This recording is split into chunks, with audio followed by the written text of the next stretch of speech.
திருப்பூர் மாவட்டம் சாமலாபுரம் பேரூராட்சி தலைவர் திரு விநாயக பழனிசாமி அவர்கள் வருகிற 2024 லோக்சபா தேர்தல் குறித்து கூறியதாவது, இந்த தேர்தலில் திராவிடமே வெல்லும் மற்றும் இந்தியா கூட்டணியிலே மாநில சுயாட்சியை மதிக்கும் கூட்டாட்சி அரசை உருவாக்குவோம் என்றும், மதசார்பற்ற இந்திய கூட்டணி அரசை அமைப்போம் என்றும், மதங்களிடையே நல்லிணக்கம் மற்றும் பொருளாதார வளர்ச்சியில் உலக புகழ் குவிப்போம் என்றும், சலிக்காமல் உழைப்போம், ஒன்று கூடுவோம், வெற்றி பெறுவோம் என்றும் கிட்டத்தட்ட யாருந்தால ஒரு பொது வாழ்க்கையில ஒரு 45 ஆண்டு காலமாக பொது வாழ்க்கையில் இருந்து வரக்கூடியவன், ஒரு புது சிந்தனையாளன் தான் நான். உலகம் முழுவதும் அனைத்து மக்களுக்கும் அனைவருக்கும் இருப்பதற்கு இடம், உடுத்துவதற்கு உடை, உண்பதற்கு உணவு, அவரவர் இருக்கக்கூடிய குழந்தைகளுக்கு மருத்துவமனைகள், அதே மாதிரி பார்த்தீங்கன்னு சொன்னீங்கன்னாக்கா அனைத்து மனிதனுக்கு என்ன தேவையோ, கல்விக்கு தகுந்த வேலை,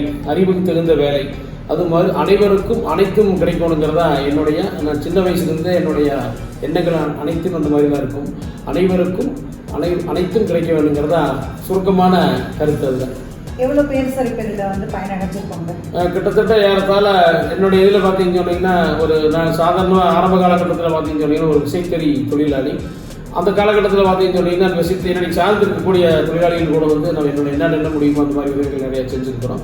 அதுக்கு அடுத்த கட்டமாக பார்த்தீங்கன்னு சொன்னீங்கன்னா ஒரு 1979 அந்த ஸ்டேஜில் பார்த்தா ஒரு லாரியில் கிளீனராக இருந்தேன். கொஞ்ச காலம் ஒரு வருஷம் அந்த மாதிரி வந்துட்டு அதுக்கு முன்னாடி டிரைவர் ஆனோம்.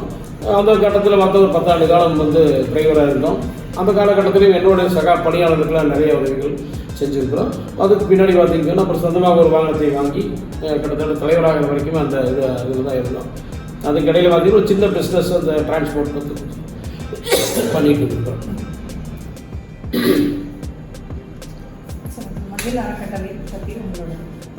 மகிழ் அறக்கட்டளைங்கிறது நான் அதாவது நல்லவங்க இருக்கக்கூடிய இந்த இதில் நல்லவங்களுக்கான உதவிகள் நிறைய செய்யணுங்கிறது ஒன்று.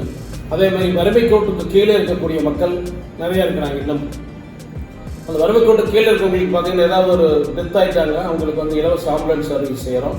அதே மாதிரி வறுமை கோட்டுக்கு கீழே இருக்கிறவங்களுக்கு எந்த வகையிலுமே ஆதாரமே இல்லாதவங்களுக்கு பார்த்தீங்கன்னா ஒரு 20 கிலோ ஒரு ரவை, ஒரு 1000 ரூபா குறைமான வெங்காயம், மிளகாய், இது மாதிரி எண்ணெய், இது மாதிரிலாம் வாங்கி அவங்களுக்கு அந்த உணவுகள் அதாவது ஒரு இறந்த ஒரு மனிதர் போகிற நேரத்தில் ஏதாவது ஒரு வகையில் அவர் ஒன்றுமே இல்லாமல் போகிற நேரத்தில் இந்த மகிழ் அறக்கட்டளை அவங்களுக்கு அன்றாட ஒரு 10 நாளைக்கு அந்த உணவுக்கு தேவையான இதுகளை நாங்கள் பணமாக கொடுக்குறது இல்லை. அது மாதிரி ரவையை 20 கிலோ ரவையில் எண்ணெய், வெங்காயம், மிளகாய் எல்லாம் வாங்கி அவங்களுக்கு கொடுக்குறது. அதே மாதிரி ஆம்புலன்ஸ் வசதி இலவசமாக பண்ணுறதுங்கிறது. அதே மாதிரி வறுமை கோட்டு கீழே இருக்கிறவங்களுக்கு, வயதானவர்களுக்கு மாத்திரை மருந்துகள் நம்ம இலவசமாக டோர் டெலிவரி பண்ணுறோம். அதே மாதிரி மாற்றுத்திறனாளிகளுக்கு அவர்களுக்கும் அதே மாதிரி மருந்து மாத்திரைகள் உங்களுக்கு நாம் ரெடி பண்ணி எங்களுக்கு எங்களை மகிழ் அறக்கட்டளை தகவல் சொன்னாங்கன்னா நாங்களே நேராக கொண்டு போய் அவங்களுக்கு உதவிகளை செஞ்சுட்ருக்குறோம். அதே மாதிரி இப்போ நல்ல கோடை காலம் வெயில் ரொம்ப உச்சகட்டமான வெயிலாக இருக்கிறதுனால மகிழ் அறக்கட்டளையின் சார்பாக ஏறத்தாலும் ஒரு 15 நாட்களில் நீர் மோர் நல்ல முறையிலே நல்லா பேருக்கு செய்யாமல் ரொம்ப தரமான மோர் நாங்களே பெறப்போட்டு திருப்பி கிட்டத்தட்ட ஒரு 10-15 நாளாக அந்த மோர் பண்ணிகிட்டு இருக்கிறோம். இது வெய்ய காலம் முடிகிற வரைக்கும் இந்த மகிழ் அறக்கட்டளை அவங்களுக்கு எல்லாம் தவிர்த்த வாய்க்கு தண்ணீரும் நீர் மோரும் கொடுத்துருக்கோம். சார், இப்போ இந்த ஊரை பொறுத்த வரைக்கும் கல்வி அந்த மாதிரி பற்றாக்குறை அந்த மாதிரி எதுவும் இருக்கா? படிக்காதவங்களுக்கு நீங்கள் என்ன செய்யலான்னு இருக்கீங்க, என்ன செஞ்சுட்டு இருக்கீங்க? அதாவது இப்போ சுச்சுவேஷனில் மகிழ் அறக்கட்டளை இனி வளர்ச்சி பக்குவத்துக்கு வரல, இப்போ தான் ஸ்டார்ட் பண்ணியிருக்கிறோம். அது எப்படின்னு சொன்னீங்கன்னா அப்பனம்மா யாராவது இல்லாதவங்க அல்லது அப்பனம்மா இல்லாத குழந்தைகளுக்கு இப்போ நம்ம காலேஜ் லெவலில் சாதாரணமாக ஒரு எலிமெண்ட்ரி ஸ்கூல்லேருந்து ஹை ஸ்கூல் வரைக்குமே அவங்களுக்கு உதவிகள் செஞ்சுட்டு இருக்கிறோம். சமீபத்தில் ஒரு மாதத்துக்கு முன்னாடி இன்னொரு ஒரு பையன் துவக்கப்பள்ளியில் படிக்கக்கூடிய பையன் அவங்க நாங்கள் நம்ம திருப்பூர் மாவட்டத்தில் சென்ற தை மாதம் பொங்கல் திருவிழா நம்ம திருப்பூர் கலெக்டர் முன்னிலையில் நாங்கள் சிறப்பாக 108 பொங்கல் வச்சு ஒரு திருப்பூர் மாவட்ட டிஸ்ட்ரிக்ட் பொங்கல் அது சாமலாபுரம் பேரூராட்சியில் பெரிய குளக்கரைன்னு சொல்லி கிட்டத்தட்ட ஒரு 180 ஏக்கராவில் நீர் இருக்கக்கூடிய அந்த குளம், அந்த குளத்தில் வச்சு அந்த பொங்கலை கலெக்டரையை வர வச்சு சிறப்பாக பழங்கால வண்டிகள் எல்லாம் கொண்டு வச்சு அவர் உட்கார வச்சு ஓட்டி காட்டி நிறைய பழங்காலத்து விளையாட்டுகள், கம்பாட்டம் அந்த மாதிரிலாம் செஞ்சோம். அது சிறப்பாக செஞ்ச நேரத்தில் அவர் பையன் துவக்கப்பள்ளியில் படித்தவங்க அந்த விளையாட்டு போட்டியில் அந்த தகரம் சுற்றி விளையாடக்கூடிய அந்த இதில் சிறப்பாக அந்த பையன் பண்ணியிருந்தாங்க. அப்போ அந்த விழாவில் கலந்துருக்கிற பையன் இந்த மாதிரி டிஸ்ட்ரிக்ட் லெவலில் ஒரு 2 முறை 3 முறை இந்த பையன் வெற்றி பெற்றிருக்கிறான். இது டெல்லியில் ஒரு டெல்லியில் பாம்பேயில் வந்து ஒரு விளையாட்டு போட்டி நடக்குது, அதில் தேர்ச்சி பெற்றிருக்கு, எனக்கு போகிறதுக்கு வந்து பணம் இல்லைங்க. சாதாரண துவக்கு பள்ளியில் போய் கமலாபுரத்தில் படிக்கக்கூடிய குழந்தை, அந்த பையனுக்கு வந்து நான் எல்லாம் போயிட்டு வர வரைக்கும் செலவெல்லாம் போட்டு அனுப்பிச்சுட்டு அந்த பையன் தங்கப்பதக்கம் பெற்று அந்த சொல்லும் போது அந்த இடத்துல வந்து மகிழா கட்டளை அந்த பையன் பரவாயில்ல, அடுத்த முன்னேற்றத்துக்கு உண்டான முயற்சிக்கு பண்ணி கொடுத்துருக்கோம். சார் இப்போ இருக்கிற திராவிட மாடல் அரசு குறித்து உங்களோட கருத்துக்கள் சொல்லுங்கள் சார். எங்களுடைய தானை தலைவர் தங்க தலைவரியார் மாண்புமிகு தமிழக முதலமைச்சர் அவர்கள் மிக சிறப்பாக நேர்த்தியாக தமிழகத்தை கொண்டு சென்று கொண்டிருக்கிறார்கள்.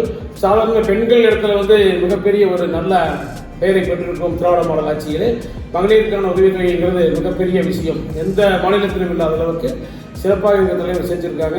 அதே மாதிரி பார்த்தீங்கன்னு சொன்னீங்கன்னா பேருந்து பொறுத்த மட்டும் பார்த்தீங்கன்னு சொன்னீங்கன்னா இன்னைக்கு மிக சிறப்பான சாதாரணமாக இங்கே எங்கள் ஊரில் பக்கத்தில் வீட்டில் குடியிருக்கிறவங்க கூட திருநெல்வேலிக்கு இருந்துக்குவோம். அந்த அம்மா திருநெல்வேலி வரைக்கும் வந்து பஸ்ஸில் ஃப்ரீயாக போயிட்டு வந்துடுறாங்க ஊருக்கு. அந்த மாதிரி இன்னைக்கு எங்களுடைய தானை தலைவர் தங்க தலைவரியார் அவர்கள் வந்து மகளிருக்கானவர்கள். அதே மாதிரி கல்வி உதவித்தொகைங்கிறது கல்லூரிக்கு செல்லக்கூடிய பெண்களுக்கும் மிக எங்களுடைய சின்னவர் விளையாட்டுத்துறை அமைச்சர் அதே மாதிரி தான் ரொம்ப சிறப்பாக வந்து விளையாட்டுத்துறையில் இருக்கக்கூடிய அதாவது 1 முதல் 12 வரைக்கும் இருக்கக்கூடிய பள்ளிக்கூடங்கள் வந்து ரொம்ப சிறப்பு கவனம் செலுத்தி சிறப்பாக எங்களுடைய திராவிட மாடல் ஆட்சி சிறப்பாக நேர்த்தியாக நடைபெற்றுக் கொண்டிருக்கிறது தான் சொல்லுவோம். சார் இப்போ வந்து வர எலெக்ஷன் எம்பி எலெக்ஷனுக்கு வந்து தொகுதி பிரிச்சிருக்காங்க, யார் யார் கேண்டிடேட் லிஸ்ட் அனௌன்ஸ் பண்ணியிருக்காங்க, இது குறித்து உங்கள் கருத்துக்கள் என்ன? இது குறித்து பிஜேபி அதாவது இந்தியாவை ஆண்டு கொண்டிருக்கக்கூடிய மதம் பிடித்த பிஜேபி, மக்கள் மீது அக்கறை இல்லாத ஒரு பிஜேபி, அந்த அரசுக்கு வேட்பாளர்கள் கூட இன்னைக்கு வந்து அவங்களால முழுமையாக நிறுத்தி வைக்க முடியாத அளவுக்கு 40 தொகுதியிலே பங்கீடு போக இருக்கிறதுக்கு கூட வந்து வேட்பாளர் கூட நிறுத்த முடியாத சூழ்நிலையில ஏற்கனவே இருக்கிறவங்களை வந்து நிறுத்தியிருக்காங்க. பார்த்தீங்கன்னு சொன்னீங்கன்னாக்கா எம்எல்ஏக்களை வந்து எம்பி நிறுத்தியிருக்காங்க, ஏற்கனவே லோக்சபா எம்பியாக இருக்கிறவங்களையும் நிறுத்தியிருக்காங்க, ஏற்கனவே கவர்னராக இருக்கிறவங்களையும் கூட அவங்களையும் நிறுத்தியிருக்காங்க. அவங்க இதில் யதார்த்தமான சூழ்நிலை பார்த்தோம்னு சொன்னால் சரியான வேட்பாளர் கூட நிறுத்த முடியாத இருக்கக்கூடியது தான் அன்னைக்கு பிஜேபி அரசு. அதே மாதிரி பார்த்தீங்கன்னா இந்த மக்கள் மத்தியில் எந்த விதமான ஒரு நல்ல எண்ணங்கள் கிடையாது. சும்மா வந்து டாம் டூம் அப்படிங்கிற மாதிரி ஒரு சீன் போட்டு தான் காட்டாங்க. மத்தியிலெல்லாம் வந்து பிஜேபி அரசு அமைகிறதுக்கான வாய்ப்புகள் ரொம்ப கம்மி. இது திராவிட மாடல் ஆட்சியில் நாங்கள் 40 நிச்சயமாக வெற்றி பெறுவோம். கோவையை பொறுத்த மட்டும் எடுத்துட்டீங்க சொன்னீங்கன்னாக்கா கிட்டத்தட்ட பார்த்தீங்கன்னா 6 முறை கம்யூனிஸ்ட் பார்ட்டி இருந்திருக்காங்க, 3 முறை தேசிய காங்கிரஸ் கட்சி இருந்திருக்குது, 2 முறை வந்து திராவிட முன்னேற்ற கழகம் இருந்திருக்குது, ஒரே ஒரு முறை தான் இருந்திருக்காங்க 1900 பார்த்தீங்கன்னா கிட்டத்தட்ட 2020 24 ஆண்டுகளுக்கு முன்னாடி நாங்கள் வந்து விரட்டை அடித்தது தான். நம்ம கோயம்புத்தூரை பொறுத்த மட்டும் 24 வருடங்களுக்கு முன்னாடியே நாங்கள் வந்து அவங்களை முடிக்கி விட்டோம். நிச்சயமாக கோயம்புத்தூரில் அவங்க வர்றதுக்கான வாய்ப்புகள் 1% கூட கிடையாது. திராவிட முன்னேற்ற கழக அரசு கூட்டணி கட்சி தான் வெற்றி பெற்று ஆணித்தரமாக சொல்லலாம். ஆனால் எல்லாரும் வெளியில் கருத்து பார்த்தீங்கன்னா அண்ணாமலை 3 பேருமே வந்து டஃப் ஃபைட்டாக இருக்குன்னு சொல்கிறாங்க, டிஎம்கே ஏடிஎம்கே பிஜேபி 3மே.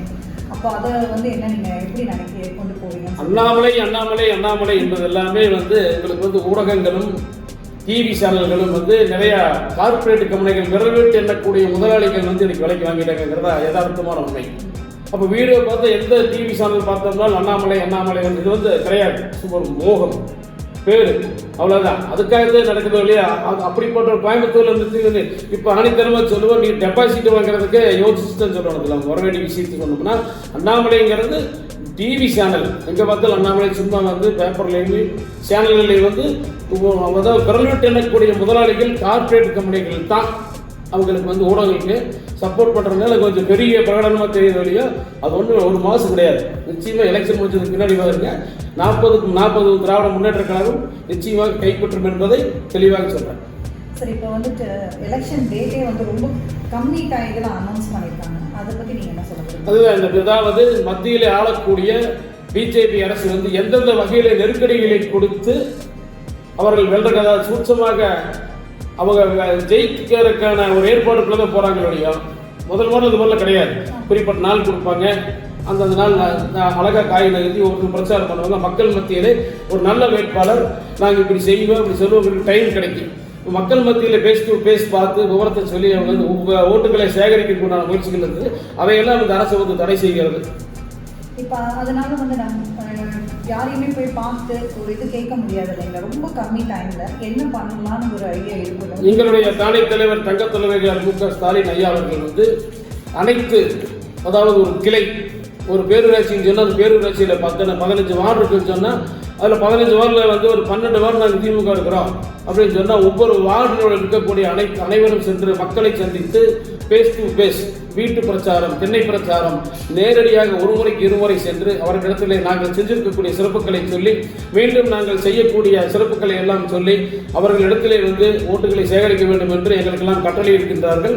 அது மாதிரி நாம் சாமராபுரம் பேரூராட்சியை பொறுத்து மட்டும் எடுத்துன்னு சொன்னோம்னா கிட்டத்தட்ட நாங்கள் வந்து 10 கவுன்சிலர் கொண்ட பேரூராட்சி. சாமராபுரம் பேரூராட்சியுடைய தலைவர் திராவிட முன்னேற்ற கழகத்தினுடைய பேரூராட்சியுடைய தலைவர். ஆகவே எங்களுடைய தானே தலைவர் தங்க தலைவரையார் மு.க. ஸ்டாலின் ஐயா அவர்கள் சொல்லியிருப்பதைப் போல எங்கள் இருக்கக்கூடிய அனைத்து 15 வார்டுகளையும் சென்று மக்களிடத்திலே பேஸ் டு பேஸ் பார்த்து எங்களுடைய முதலமைச்சர் எத்தனை நன்மைகள் செஞ்சிருக்கிறார்கள், இன்னும் என்ன நன்மைகள் செய்கிறார்கள் என்று எடுத்து சொல்லி நிச்சயமாக எங்கள் பகுதியிலே ஓட்டுகளை சேகரித்து எங்களுடைய எம்பியை வந்து கோயம்புத்தூரை திராவிட முன்னேற்ற கழகத்தின் எம்பியை நாங்கள் தக்க வைத்துக் கொள்வோம் என்பதை பெருமையுடன் சொல்லிக் கொள்கிறேன். இப்போ போட்டிருக்கிற இந்த 12 பேர் இவ்வளோ 16 பேர் இவங்க செலக்ட் பண்ணியிருக்காங்களா சார்? இதை பற்றி உங்களோட ஆல்ரெடி இருக்கிறவங்க இப்போ இல்லை எம்பிஏ எலெக்ஷனுக்கு. அப்போ இப்போ புதுசாக ஒவ்வொருத்தராக வந்திருக்காங்க இல்லையா? இப்போ இவங்களை பற்றின விஷயங்கள் மக்களுக்கு வந்து அவ்வளவா போய் சேர்ந்திருக்க வாய்ப்பு இல்லை. இப்போ இது எப்படி கொண்டு போகிறான்னு இருக்கீங்க நீங்கள்? முக்கியமாக எங்களுக்கு திராவிட முன்னேற்ற கழக அரசு வந்து இன்னைக்கு வந்ததில்லை. கிட்டத்தட்ட பெரியார் காலத்திலிருந்து, அண்ணாதுரை காலத்திலிருந்து, தானே தலைவர் கருணாநிதி அவர்கள் காலத்திலிருந்து பாரம்பரியமாக மக்களிடத்திலே மக்களுக்கான வேலைகளை செய்து வந்திருக்கக்கூடிய அரசு. கலைஞர் கருணாநிதி அவர்களை சொன்னால் மக்களுக்கு தெரியும், ஸ்டாலின் ஐயா சொன்னால் தெரியும், எங்களுடைய சின்னவரை சொன்னால் தெரியும். எங்களுடைய கட்சிகளை வளர்த்து வைத்திருக்கிறோம். திராவிட முன்னேற்ற கழகத்திற்கு உண்டான பெருமை அனைத்து ஊர்களிலும் இருக்கும். அதனுடைய சாயலில் வந்து யாரை முன்னிறுத்தினாலும் திராவிட முன்னேற்ற கழகம் யாரை நிறுத்துகிறார்களோ உதயசூரியன் சின்னம் நிற்குது என்று சொன்னால் மக்கள் உதயசூரியன் சின்னத்துக்கு ஓட்டு போடுவார்கள் என்பதுதான் யதார்த்தமான உண்மை. சார் இப்போ கூட்டணி கட்சி நம்ம கூட இருக்காங்க இல்லையா, இவங்க ஸ்ட்ராங்கா இருக்காங்கன்னு நம்புறீங்களா சார்? உறுதியாக காங்கிரஸ் பேர் இயக்கத்துக்கு ஒரு மரியாதை இருக்கின்றது, கம்யூனிஸ்டுகளுக்கு ஒரு மரியாதை இருக்கிறது. அதே போல மற்ற எங்களோட கூட்டணி கட்சியில் இருக்கக்கூடிய அனைத்து கட்சிக்கு அவர்களுக்கு தகுந்த அவர்களும் செய்யக்கூடிய வேலைக்கு தகுந்த ஒரு பெருமை இருக்கின்றது. குறிப்பாக சொன்னால் தேசிய காங்கிரஸ் கட்சி வந்து மிகப்பெரிய கட்சி. அதே மாதிரி கம்யூனிஸ்ட்கள் எடுத்துன்னு சொன்னால் அவங்களும் வந்து குறிப்பிட்ட நல்லா இருக்கக்கூடிய தோழர்கள் நிறைய இருக்கிறாங்க. அதில் இருக்கக்கூடிய எம்பிக்கள் பார்த்தா சொன்னோம்னாலுமே சிறப்பான எம்பிக்கள் கடந்த மதுரை சு. வெங்கடேசன், அதே மாதிரி கோயம்புத்தூரில் ஏற்கனவே 2 முறை இருந்த நாடாளுமன்ற உறுப்பினர் மரியாதைக்குரிய B.R. நடராஜன், அது மாதிரி நல்ல எம்பிக்கள் அவங்க இருந்திருக்காங்க. அந்த வலுவான இயக்கம் எங்களுக்கு வலுவான இயக்கம். அந்த வலுவான இயக்கம் ஒன்று சேர்ந்து நிச்சயமாக அந்த தேர்தலில் நாங்கள்லாம் சிறப்பாக வெற்றிடுவோம் என்பதை மீண்டும் இடத்திலே சொல்லக்கொள்ள கடமைப்பட்டிருக்கிறேன்.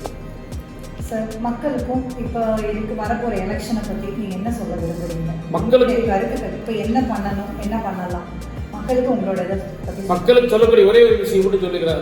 மீண்டும் ஒரு முறை பாரதிய ஜனதா இந்தியாவை கைப்பற்றுமே ஆனால் அடுத்த எலெக்ஷன் நிச்சயமாக இருக்காது. ஹிட்லர் ஆட்சிக்கு போயிடுவாங்க. அவங்க ஏற்கனவே பார்த்தீங்கன்னா நிறைய சொல்லிக் கொள்றாங்க. என்ன சொல்றாங்கன்னு சொன்னால் இப்பவே ராணுவம், மிலிட்ரி இந்த மாதிரி இருக்கிறதெல்லாம் RSS BJP இருக்கக்கூடிய அவங்களெல்லாம் கொண்டு போய் வந்து வச்சிருக்காங்கிற மாதிரி பேசிக்கிறாங்க. இல்லையாங்கிறது தெரியல. ஆனால் ஒரு பதட்டமான ஒரு சூழ்நிலை படித்த பசங்களை கேட்டாலும் அப்படித்தான் சொல்றாங்க. ஆகையால் மீண்டும் ஒரு முறை மத்தியில் ஆளக்கூடிய மதவெறி கொடுத்த BJP அரசு ஆட்சியில் அமர்வே ஆனால் நிச்சயமாக அடுத்த இந்தியாவிலே எலெக்ஷன் இருக்காதுங்கிறத தெளிவாக சொல்லலாம். சார், இப்போ நாங்கள் வரும்போது பார்த்தீங்கன்னா நிறைய இடத்துல விசிட்டரி இது ஓடிட்டு இருக்கு. உங்களோட ஏரியாவில் ஃபுல்லாக நிறைய இருக்குது. இப்போ அவங்களோட பொருளாதார நிலைமை, இப்போ அவங்களோட சூழ்நிலைகள் என்னவா இருக்குது சார்? அதுக்காக என்ன பண்ணணும்? ஏன்னா நிறைய வந்து பார்த்தீங்கன்னா GST நிறைய விஷயங்கள் வந்து அவங்கள ரொம்ப மேலே வரவிடாமல் தடுக்குது. இப்போ அதை குறித்து உங்களோட அதாவது கிட்டத்தட்ட இந்த பகுதியை பார்த்தீங்கன்னு சொன்னீங்கன்னா திருப்பூர் மாவட்டம், கோவை மாவட்டம், ஈரோடு மாவட்டம், ஒன்றுபட்ட மாவட்டங்களை பார்த்தோன்னு சொன்னீங்கன்னா ஆரம்ப காலங்களில் கைத்தறி, அதற்கு அடுத்தபடியாக பார்த்தீங்கன்னு சொன்னீங்கன்னா விசைத்தறி, அதற்கு அடுத்த கட்டமாக பார்த்தீங்கன்னா ரூட் ஈஸிங்கிற மாதிரி அது வந்தது. அதுக்கு அடுத்தது வந்து சுழிச்சார். இன்னைக்கு வந்து ஏர்ஜெட்டுங்கிற அளவில் வந்து இந்த தொழிலினுடைய பெருமான ஒரு வளர்ச்சி இருக்கிறது. ஆனால் இந்த மத்திய அரசாங்கத்தினுடைய புதிய பொருளாதார கொள்கைங்கிறது மிக மோசமான ஒரு புதிய பொருளாதார கொள்கை. GSTங்கிறது அதனோட ஒரு மோசமான ஒரு நிலைமை. யாருக்கால பார்த்தீங்கன்னு சொன்னீங்கன்னா இன்னைக்கு கிட்டத்தட்ட மறைமுகமாக பார்த்தீங்கன்னு சொன்னீங்கன்னா ஒரு 10 லட்சம் பேருக்கு, நேரடியாக பார்த்தீங்கன்னு சொன்னீங்கன்னா 15 லட்சம் பேர் பார்த்தோம். இடத்தால ஒரு 25 லட்சம் பேர் இந்த மாவட்டத்தில் இருக்கக்கூடிய எல்லாமே திருப்பூர், கோயம்புத்தூர், ஒன்றுபட்ட மாவட்டங்களில் வேலை செய்யக்கூடிய இருக்கிறாங்க. இதில் பஞ்சாலைகள் வந்து பஞ்சை அரசு நிர்ணயமான விலையை சொல்லாமல் நிலைமைக்கு மாசுக்கு ஒரு மாதிரி வேலை மாறி மாறி மாறி மாறி போனதுனால ஒரு இடத்துல பார்த்தீங்கன்னா பஞ்சாலைகள் அனைத்துமே முடித்து விட்டது. கரெக்டாக வந்து வெள்ளக்கார காலத்திலேயே 1947 முன்னாடியே வந்து கோவை மாவட்டம்னு சொன்னால் நூலுக்குன்னு சொன்னால் கோவை மாவட்டம் தான். பஞ்சாலை பொறுத்த மட்டும் அந்த கிளைமேட்டுக்கு அதுதான் மேட்சுங்கிறது தான் யதார்த்தமான உண்மை. இந்த எக்கச்சக்கமான நூல் மில்கள் இன்னைக்கு அழிஞ்சு எடைக்கு போகக்கூடிய ஒரு சூழ்நிலையில வந்து போயிடுச்சு. கொஞ்சம் நெஞ்சு தாக்கு பிடிச்சி நிற்கிறவங்க இன்னைக்கு பார்த்தீங்கன்னா எல்லாருமே பேங்க் சிசியில் தான் போயிட்டு இருக்காங்க. கிட்டத்தட்ட பல கோடி ரூபாய் கடனை வாங்கி கட்ட முடியாத ஒரு சூழ்நிலை போயிட்டு இருக்குது. மின்சாரம் என்பது மிகப்பெரிய அளவில் மத்திய அரசு மின்சாரத்தில் வந்து நிறைய ஏற்றி விடுறதுடைய விளைவு தான் இன்னைக்கு அந்த பஞ்சாலைகளும் சரி, விசைத்தறியும் சரி, சுழிச்சார் அந்த மாதிரி டெக்ஸ்டைல் மொத்தமாகவே ஆல்ரெடி டெக்ஸ்டைல்ஸ் லைனையே சுத்தமாக வந்து மத்திய அரசு வந்து சுத்தமாக முடிச்சு விட்டதுங்கிறது தான் சொல்ல முடியும். ஒரு சைடில் பார்த்தா தொழிலாளிகளே நிறைய பாதிக்கிறாங்க. இப்போ பார்த்தீங்கன்னா வடநாட்டில் பார்த்தா நார்த்தில் வேணும்னு திட்டமிட்டு தமிழகத்தை புறக்கணிக்க வேண்டும் என்கிற நோக்கத்தோடு இந்த மத்திய அரசு வந்து நார்த்தில் பார்த்தீங்கன்னா எல்லாமே வந்து மானியம், மின்சாரத்துக்கு மானியம், ஏதாவது ஒரு வகையில் வந்து இந்த மோடி வித்தைன்னு சொல்கிற மாதிரி ஏதாவது ஒரு வித்தை காட்டி அந்த நாட்டுக்கு அந்த தொழிலெல்லாம் கொண்டு போகிற நேரத்தில் தான் வந்து மத்திய அரசு செயல்படுகிறது, இந்த மோடி அரசு செயல்படுகிறதா யதார்த்தமான உண்மை. இது கடந்த காலங்களில் பார்த்தீங்கன்னா கொஞ்சம் சிறப்பாக இருந்த விவசாயம் எங்களுக்கெல்லாம் இல்லை, தண்ணியெல்லாம் மாசுபட்டுருச்சு. இந்த பகுதி பார்த்தீங்கன்னா ஒரு முதல் ஆரம்ப காலகட்டங்கள் விவசாயிகள் நிறைந்த பகுதி. அதற்கு அடுத்தது தான் வந்து விசைத்தறி, கைத்தறி, பஞ்சாலைகள், மில்லு இந்த மாதிரி எல்லாம் வந்துச்சு எங்களுக்கு எல்லாமே. அது ஒட்டுமொத்தமாகவே இந்த அரசு மோடி அரசு வந்ததுக்கு பின்னாடி, பாரதிய ஜனதா அரசு வந்ததுக்கு பின்னால் சுத்தமாகவே இந்த தொழில்கள் சுத்தமாகவே முடிஞ்சு போச்சுங்கிறதா சொல்லணும். எல்லாருமே தப்பிப்புமா முடியுமா அப்படிங்கிற மாதிரி ஒரு சூழ்நிலையை நோக்கி இருக்கிறது. எங்களாச்சும் 40க்கு 40 நாங்கள் மத்தியில் எங்களுடைய மாண்புமிகு தமிழக முதலமைச்சர் ஸ்டாலின் ஐயா யாரை கையை நீட்டுகிறார்களோ அவர்கள் தான் பிரதமர் என்ற நிலைமைக்கு வந்து நாங்கள் ஆட்சி அமைத்து விட்டால் நிச்சயமாக இதையெல்லாம் சீரமைத்து சிறப்பாக இந்த ஜிஎஸ்டிகளை வேறு மாதிரி வழிமுறைகளை கொண்டு சம்பந்தமான துறை ஆர்வலர்களை வச்சு நிறுவனங்களை வைத்து சிறப்பாக அதெல்லாம் வந்து எதை குறைச்சு இந்த தொழிலுக்கு நிச்சயமாக எங்களுடைய தானை தலைவர் தங்க தலைவர் அவர்கள் செய்வார்கள் என்பது எங்களுக்கு நம்பிக்கை இருக்கிறது. நிச்சயமாக நடைபெறும் என்கிற நம்பிக்கை இருக்கிறது என்று சொல்லியிருக்கிறேன். சார், இப்போ திராவிட அரசு வந்துட்டு நிறைய விஷயங்கள் சொல்லியிருக்காங்க, அது மக்களுக்கு செஞ்சுருக்காங்கன்னு சொல்கிறாங்க. ஆனால் மத்திய அரசு வந்து நிறைய திட்டங்கள் சொல்லி மக்கள் வந்து அதனால வந்து ரொம்ப பாதிக்கப்பட்டிருக்காங்க. இப்போ திராவிட அரசு சொன்ன விஷயங்கள் நிறைய செஞ்சுருக்காங்க, அதை குறித்து நீங்கள் என்ன சொல்றீங்க? விஷயங்கள் சொன்னது நடந்திருக்கு. திராவிட மாடல் அரசை பொறுத்தமட்டில் பார்த்தீங்கன்னா விவசாயிகளுக்கு உண்டான கடன் தள்ளுபடிங்கிற ஒரு பெரிய தொகையை கண்டிப்பாக செஞ்சிருக்குது அரசு. விவசாயிகள் மீது ஒரு மிக அக்கறை செலுத்தக்கூடிய அரசு திராவிட மாடல் அரசு தான். ஒவ்வொரு வகையில் பார்த்தீங்கன்னு சொன்னீங்கன்னாக்கா, இப்போ பேங்க் கடன் வந்து குறிப்பிட்ட லெவல் இருந்தது, நகை கடன்களை தள்ளுபடி பண்ணி கொடுத்துருக்குது. மீண்டும் அது மாதிரி கூட எங்களுடைய தானே தலைவர் தங்க தலைவர் என்ன சொல்லியிருக்காங்கனாக்கா, என்ன முடியுமோ இன்னும் கல்வி ஏதாவது மாணவர்களுக்கு கொடுத்துருக்கக்கூடிய கல்விக்கு கடனை கூட வந்து ஒரு பரிசீலனை செஞ்சுட்டு இருக்காங்க, யோசிச்சுட்டு இருக்கிறாங்க, அது ஏதாவது தள்ளுபடி பண்ண முடியுமா அப்படிங்கிற மாதிரி தான். ஏற்கனவே மத்திய அரசு வந்து எங்களுக்கு வெள்ளச்சாதத்துக்கும் பணம் கொடுக்கல. மத்திய அரசாங்கம் பழிவாங்குது. உண்மையிலேயே வந்து மற்ற மாநிலங்களை பார்த்தா பல மடங்கு கொடுக்குறாங்க. நமக்கு வந்து கொஞ்சம் தொச்ச ரூபாய்க்கு கூட வந்து தமிழக அரசு கொடுக்கறதுக்கு இந்த பாரதிய ஜனதா அரசு மோடி அரசு வந்து தமிழகத்தை புறக்கணிக்கிறதுங்கிறது சொல்லணும். இதையும் மீறி எங்களுடைய தானே தலைவர் தங்க தலைவர் யார் 2019 கொரோனாவில் பார்த்தீங்கன்னு சொன்னீங்கன்னா அவ்வளோ ஒரு சிக்கல். தமிழ்நாட்டில் வந்து பணம் எந்த வகையிலையும் பணப்பரிமாற்றமே இல்லாத ஒரு சூழ்நிலையிலையும் கூட இந்த அரசு ஏற்ற புதிய, அதாவது அந்த நடப்பாண்டிலேயே உள்ள போய் உட்கார்ற நேரத்திலே வந்து அவ்வளவு ஒரு மிகப்பெரிய சிரமமான நேரத்தில் எங்களுடைய அரசு சிறப்பாக மக்கள் மீது கவனம் செலுத்தி பல கோடி ரூபாய் வந்து எத்தனை மருத்துவத்துக்குங்கிற எவ்வளவு செலவு பண்ணாங்கிறது கணக்கில்லாத இருக்காங்க. மத்திய அரசு நமக்கு அந்த அளவுக்கு வந்து உதவியை செய்யலை. இருந்தாலும் எங்களுடைய தானே தலைவர் தங்க தலைவர் அவர்கள் சிறப்பாக கொண்டு வந்துட்டாங்க. ஏன்னா நான் இனி வந்து தமிழகத்தை பொறுத்த மட்டும் திராவிட மாடல் ஆட்சி தான் எப்பவுமே நடக்கு. கண்டிப்பாக எங்களுக்கு கோச்சர் செய்வாங்கிறது தான். அதே மாதிரி விவசாயிகளை பொறுத்த மட்டும் பார்த்தீங்கன்னு சொன்னீங்கன்னா எந்த வகையிலையுமே அவங்களுக்கு மத்திய அரசு சைடில் வந்து எந்த ஒரு உதவியுமே கிடைக்கல. தமிழ்நாட்டு கொடுக்கல. சும்மா பேப்பர் நியூஸு அது மாதிரி சொல்கிறாங்க. விரல் விட்டு எண்ணக்கூடிய முதலாளிகளுக்கு மட்டும்தான் வந்து இந்த மத்திய அரசு சப்போர்ட் பண்ணதுடையோ சாதாரணமாக இதுக்கு விவசாயிகளுக்கோ அல்லது தொழில் சார்ந்த இருக்கிறவங்களுக்கோ வந்து எந்த உதவியும் மத்திய அரசு செய்யலைங்கிறத காரணம் அனைத்து மக்களுக்கும் தெரியுது. சும்மா எலெக்ஷன் வந்துட்டா சொன்னால் ஊடகத்துக்கு பூரா விலைக்கு வாங்கிக்கிறாங்க. ஆனால் அது ஊடகத்தை யார் வாங்கி தராங்க சொன்னாங்கன்னா ஆல்ரெட்டாக அவங்க தான் விரல்வட்டு எண்ணக்கூடிய முதலாளிகள் வந்து மத்திய அரசு ஊடகங்களுக்கு பயங்கரமாக சப்போர்ட் பண்ணுது. சும்மா பார்க்கணும்னா அப்படி இப்படிங்கிற மாதிரி பண்ணுறாங்க இல்லையோ, அதெல்லாம் சாத்தியமே கிடையாது. தமிழகத்தை பொறுத்து மட்டும் இல்லை, இந்த எலெக்ஷனை பொறுத்து மட்டும் பார்த்தீங்கன்னா திராவிட முன்னேற்ற கழகத்தினுடைய அரசு கூட்டணி, இந்திய நாட்டினுடைய கூட்டணி, அதனுடைய தலைமையோடு நடந்து கொண்டிருக்கக்கூடிய என்னுடைய தானே தலைவர் தங்க தலைவரியார் அவர்கள் யார் விரல்வட்டு சொல்லுவார்களோ அவர்கள் தான் பிரதமருங்கிறது வந்து அனைத்தரமாக சொல்லலாம். சார், இப்போ இருக்க எம்பி நம்ம கோவை மாவட்டத்துக்கு புதுசாக ஒரு எம்பி அனௌன்ஸ் பண்ணணும், அவரை பற்றி ஒரு சில வார்த்தை. அவர் வந்து ஏற்கனவே பார்த்தீங்கன்னு சொன்னீங்கன்னா கோயம்புத்தூருடைய மேயராக இருந்தவங்க. அவர் கிட்டத்தட்ட ரொம்ப நல்ல மனிதர், மக்களுக்கான சேவை செய்யக்கூடியவர். ஆரம்ப காலகட்டங்களில் பார்த்தீங்கன்னு சொன்னீங்கன்னா கல்வி நிறுவனங்கள் வைத்திருந்திருக்காங்க, பள்ளிக்கூடங்கள்லாம் வச்சுருக்காங்க.